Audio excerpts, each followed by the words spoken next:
Welcome back.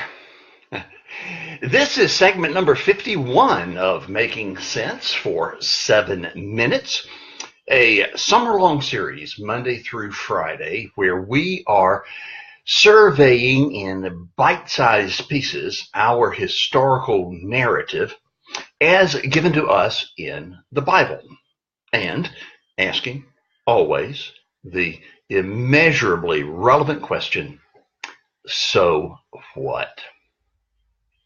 You know, one of the ways that you can tell if someone is considered much of a threat by others is to see how those others, how far they will go in order to get rid of him or her.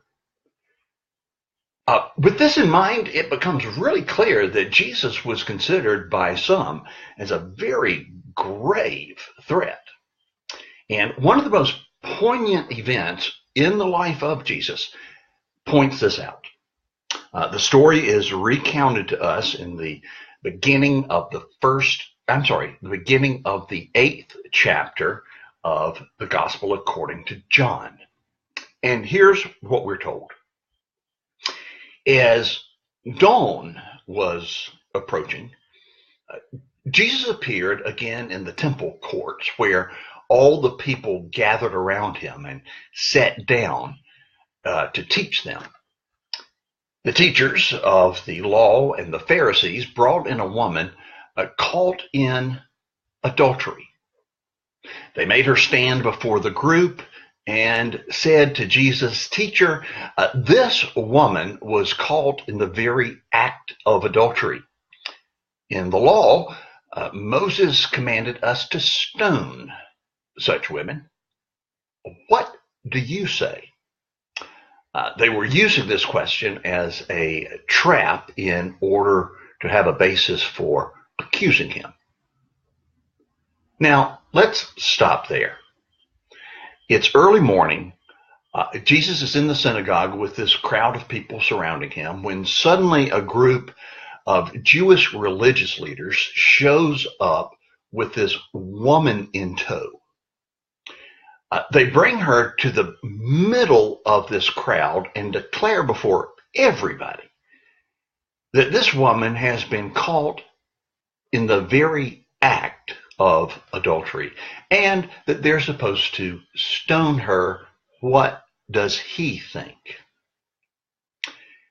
And we're told that the whole purpose behind this display was to trap Jesus, to give them a basis for bringing an accusation against him.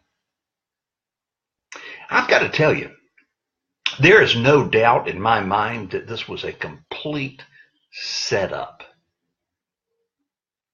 First of all, the likelihood that anybody is ever going to be suddenly caught in the very act of adultery by a bunch of religious leaders, no less, is absurdly slim. Second, having been caught in the very act of adultery, where is the man? The man is subject to the law and its penalties just as much as the woman is. This was a setup, and it was not only a setup, it was a conspiracy. The religious leaders, being so determined to trap Jesus, I'm convinced, hired a man to pursue the seduction of this woman who perhaps already had a somewhat loose reputation. He approached her, sweet-talked her. They went out to dinner a couple of times. She began to like him and trust him.